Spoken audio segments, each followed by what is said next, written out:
Si Representative Alejandro, ang nag-file po ng impeachment complaint po laban sa inyo, ay kinukonsider daw po niya na mag-file ng supplemental complaint kaugnay po dito sa Belém Branch. Well, for what? If he wants to fight in China, he can lead.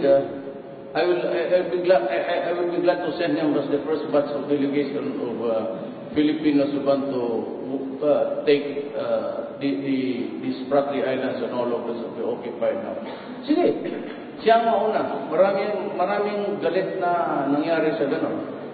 Ako, it could be slaughter for the Filipinos to do that.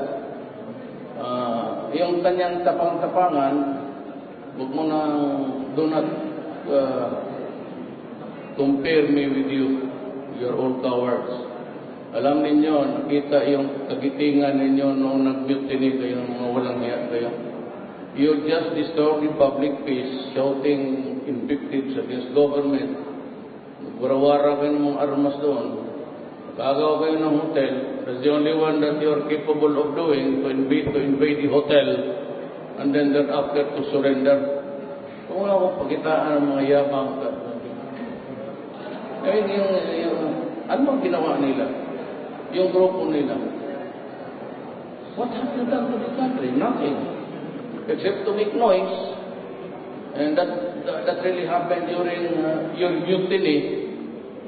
Na hindi kayo kasi you were forgiven by President na ewan ko. And you enjoyed your freedom now because of one man. But what you did to the country was really something awful. Tapos kayo mayabang, ano pinagyayabang ninyo na you had your chance to show your country. Do not shit with me.